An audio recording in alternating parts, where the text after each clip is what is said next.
नमस्कार दोस्तों, स्वागत है आप सबका अपने YouTube channel Gurukul success academy में। तो दोस्तों, आज आप लोगों के लिए एसएससी एमटीएस हवलदार 2023 के लिए जीके जीएस की क्लास लेकर आया हूं।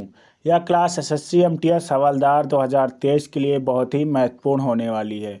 तो दोस्तों, इसी प्रकार से डेली क्लासेस पाने के लिए चैनल को सब्सक्राइब कर लो और बेल आइकन को प्रेस कर दो। किसी अन्य टॉपिक पे वीडियो चाहिए तो कमेंट बॉक्स में ज़रूर कमेंट करना। दोस्तों, वीडियो शुरू करते हैं। भारत की सबसे लंबी सुरंग जवाहर सुरंग किस राज्य में स्थित है? तो दोस्तों, राज्य नहीं, यहाँ केंद्र शासित प्रदेश होना चाहिए।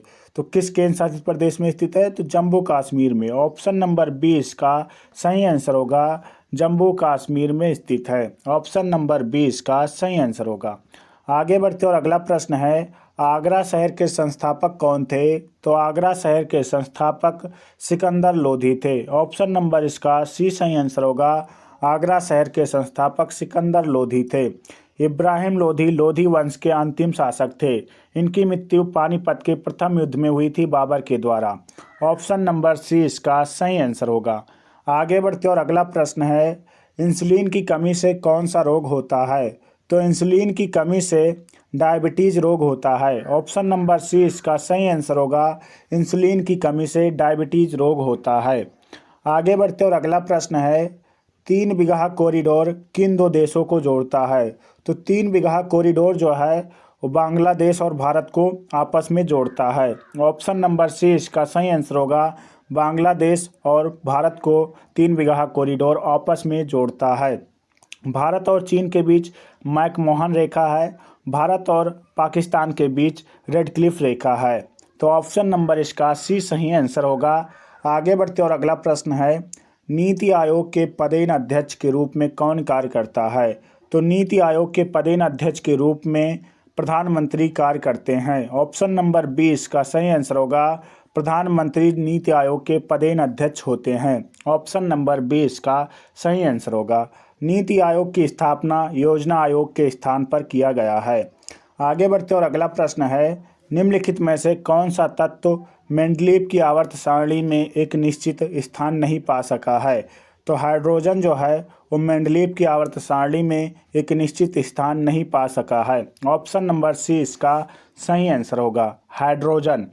आगे बढ़ते और अगला प्रश्न है, फलों को कृत्रिम रूप से पकाने के लिए कौन सी गैस का प्रयोग किया जाता है? तो फलों को कृत्रिम रूप से पकाने के लिए एसिटिलीन गैस का प्रयोग किया जाता है। ऑप्शन नंबर इसका ए सही आंसर होगा। एसिटिलीन गैस का प्रयोग किया जाता है। ब्यूटेन गैस का प्रयोग एलपीजी में किया जाता है और मीथेन को मास गैस भी कहते हैं। आगे बढ़ते और अगला प्रश्न है, दिल्ली के किस सुल्तान को उसकी उदारता के कारण लाख बख्श पुकारा जाता था? तो दिल्ली के सुल्तान जो हैं कुतुबुद्दीन ऐबक को लाख बख्श के नाम से पुकारा जाता था। ऑप्शन नंबर 20 का सही आंसर होगा। कुतुबुद्दीन ऐबक की उदारता के कारण इनको लाख बख्श कहा जाता था। आगे बढ़ते और अगला प्रश्न है, भारतीय संविधान में मूल अधिकारों का वर्णन किस भाग में किया गया है? तो भारतीय संविधान में मूल अधिकारों का वर्णन भाग 3 में किया गया है। ऑप्शन नंबर सी इसका सही आंसर होगा। मूल अधिकारों का वर्णन भाग 3 में किया गया है। भाग 4 में नीति निर्देशक तत्वों से संबंधित है और भाग 2 जो है वो नागरिकता से संबंधित है। आप लोग कमेंट बॉक्स में बताएंगे कि भाग 1 का संबंध किससे है। ऑप्शन नंबर सी इसका सही आंसर होगा। मूल अधिकारों का संबंध भाग 3 से है। आगे बढ़ते और अगला प्रश्न है, नामदफा राष्ट्रीय उद्यान निम्नलिखित में से किस राज्य में स्थित है? तो नामदफा राष्ट्रीय उद्यान अरुणाचल प्रदेश में स्थित है। ऑप्शन नंबर 20 का सही आंसर होगा। नामदफा राष्ट्रीय उद्यान अरुणाचल प्रदेश में स्थित है। आगे बढ़ते और अगला प्रश्न है, Tata iron and steel company की स्थापना किस वर्ष हुई थी?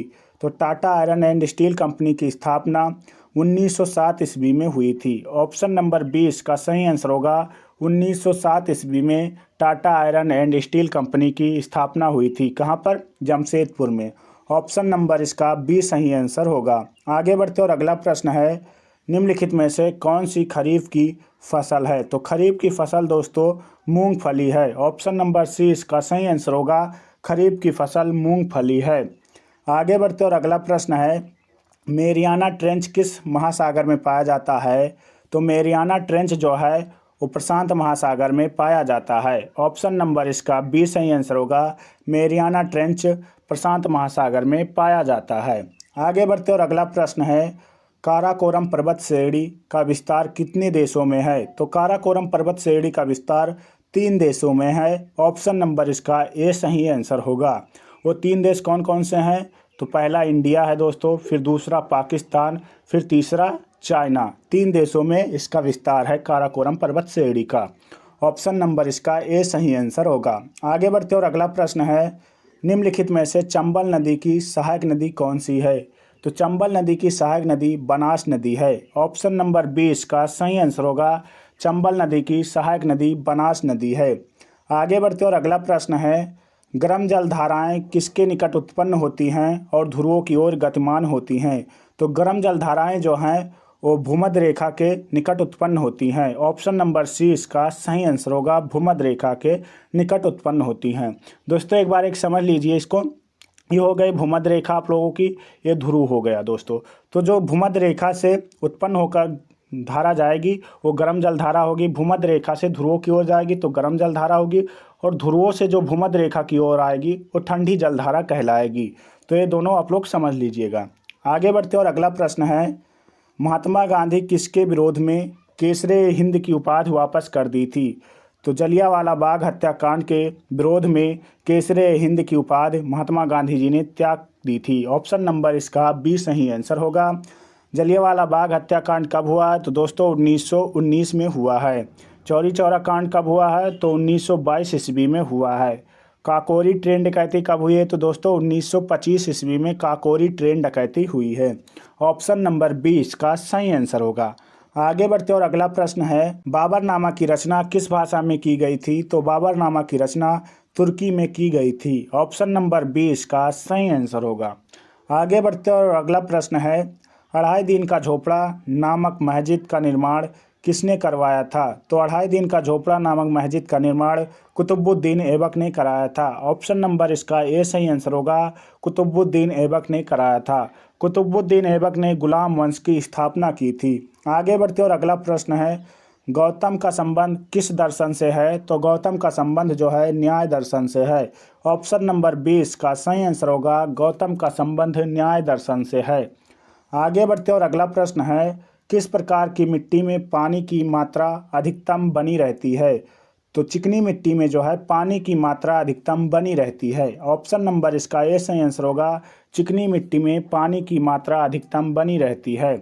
आगे बढ़ते और अगला प्रश्न है, निम्नलिखित में से कौन भू संसाधनों के उत्पादक और उपभोक्ता हैं?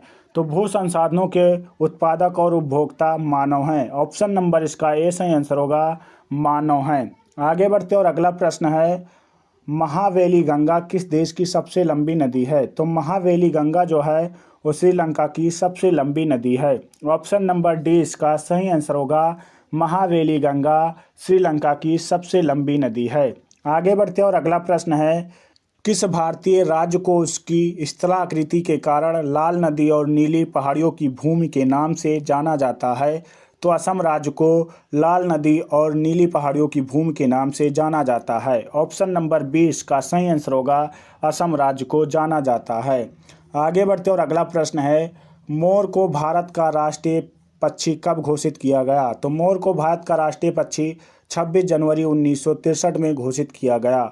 ऑप्शन नंबर इसका ए सही आंसर होगा, 26 जनवरी 1963 में घोषित किया गया। आगे बढ़ते और अगला प्रश्न है, जनसंख्या की दृष्टि से भारत का सबसे छोटा राज्य कौन सा है? तो जनसंख्या की दृष्टि से भारत का सबसे छोटा राज्य सिक्किम है। ऑप्शन नंबर सी इसका सही आंसर होगा, सिक्किम है। और क्षेत्रफल की दृष्टि से सबसे छोटा राज्य गोवा है। ऑप्शन नंबर सी इसका सही आंसर होगा। आगे बढ़ते और अगला प्रश्न है, भारतीय संविधान में नागरिकता किस देश के संविधान से प्रेरित है? तो ब्रिटेन से। ऑप्शन नंबर बी इसका सही आंसर होगा, ब्रिटेन से नागरिकता ली गई है। आगे बढ़ते और अगला प्रश्न है, चुनाव आयोग का प्रमुख किसके द्वारा नियुक्त किया जाता है? तो चुनाव आयोग का प्रमुख जो होता है उसको भारत के राष्ट्रपति के द्वारा नियुक्त किया जाता है। ऑप्शन नंबर सी इसका सही आंसर होगा। तो दोस्तों वीडियो में आगे बढ़ने से पहले आप लोगों से एक प्यारा सा रिक्वेस्ट है कि चैनल पे नए हो तो प्लीज़ चैनल को सब्सक्राइब कर लो और वीडियो को लाइक कर दो और अपने दोस्तों तक शेयर ज़रूर करना। दोस्तों अगला प्रश्न है, लोकतंत्र में सत्तारूढ़ी दल किसके प्रति उत्तरदायी होता है? तो लोकतंत्र में सत्तारूढ़ी दल जो होता है वो जनता के प्रति उत्तरदायी होता है। ऑप्शन नंबर 20 का सही आंसर होगा जनता के प्रति उत्तरदायी होता है। आगे बढ़ते और अगला प्रश्न है, संविधान सभा की मसौदा समिति के अध्यक्ष कौन थे? तो संविधान सभा के मसौदा समिति के अध्यक्ष भीमराव अंबेडकर जी थे। ऑप्शन नंबर 20 का सही आंसर होगा भीमराव अंबेडकर जी थे। आगे बढ़ते और अगला प्रश्न है, भारतीय रिजर्व बैंक ने रुपया के प्रतीक को निम्नलिखित में से किस वर्ष अपनाया है? तो 2010 में अपनाया है। ऑप्शन नंबर इसका ए सही आंसर होगा 2010 में अपनाया है। आगे बढ़ते और अगला प्रश्न है, सेबी का मुख्यालय निम्नलिखित में से किस शहर में स्थित है? तो सेबी का मुख्यालय जो है वो मुंबई में स्थित है। ऑप्शन नंबर 20 का सही आंसर होगा सेबी का मुख्यालय मुंबई में स्थित है। सेबी का फुल फॉर्म है security exchange board of India, security exchange board of India, और इसका हिंदी में फुल फॉर्म है भारतीय प्रतिभूत और विनिमय बोर्ड, भारतीय प्रतिभूत और विनिमय बोर्ड। आगे बढ़ते और अगला प्रश्न है, लॉर्ड रिपन द्वारा हंटर कमीशन की नियुक्ति किस वर्ष की गई थी? तो लॉर्ड रिपन द्वारा हंटर कमीशन की नियुक्ति 1882 ईस्वी में की गई थी। ऑप्शन नंबर सी इसका सही आंसर होगा हंटर कमीशन का संबंध शिक्षा से है। आगे बढ़ते और अगला प्रश्न है, दीन इलाही धर्म को स्वीकार करने वाला प्रथम और अंतिम हिंदू शासक कौन है? तो बीरबल है। ऑप्शन नंबर इसका बी सही आंसर होगा बीरबल है। आगे बढ़ते और अगला प्रश्न है, मारो फिरंगी को यह नारा किसने दिया था? तो मारो फिरंगी को यह नारा मंगल पांडे ने दिया था। ऑप्शन नंबर इसका बी सही आंसर होगा मंगल पांडे ने दिया था। दयानंद सरस्वती जी ने दिया था वेदों की ओर लौट चलो, यह नारा जो है वेदों की ओर लौट चलो दयानंद सरस्वती जी ने दिया था। ऑप्शन नंबर 20 का सही आंसर होगा। आगे बढ़ते और अगला प्रश्न है, निम्नलिखित में से किस शैली में नागर और द्रविड़ शैली के तत्वों का समावेश है? तो वेसर शैली में नागर और द्रविड़ शैली के तत्वों का समावेश है। ऑप्शन नंबर इसका सी सही आंसर होगा वेसर शैली में। आगे बढ़ते और अगला प्रश्न है, किस मुगल शासक ने न्याय की जंजीर लगवाई थी? तो किस मुगल शासक ने न्याय की जंजीर लगवाई थी? तो जहांगीर ने लगवाई थी। ऑप्शन नंबर डी इसका सही आंसर होगा जहांगीर ने लगवाई थी। आगे बढ़ते और अगला प्रश्न है, 1757 में प्लासी का युद्ध किसके द्वारा जीता गया था? तो 1757 में प्लासी का युद्ध जो है ब्रिटिश ईस्ट इंडिया कंपनी के द्वारा जीता गया था। ऑप्शन नंबर इसका ए सही आंसर होगा ब्रिटिश ईस्ट इंडिया कंपनी के द्वारा जीता गया था। आगे बढ़ते और अगला प्रश्न है, निम्नलिखित में से कौन सा बांध कावेरी नदी पर बना है? तो कावेरी नदी पर बना बांध जो है कृष्णराज सागर बांध है। ऑप्शन नंबर सी इसका सही आंसर होगा कृष्णराज सागर बांध जो है कावेरी नदी पर बना है।